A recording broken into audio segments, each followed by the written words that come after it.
ของแมวความสุขและความสงบเป็นสิ่งสำคัญเพราะทุกช่วงเวลาที่พวกมันได้อยู่ในพื้นที่ที่พวกมันรัก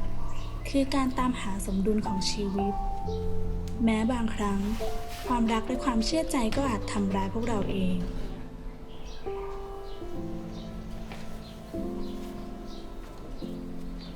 แต่เอาจริงๆเราก็สนุกนะ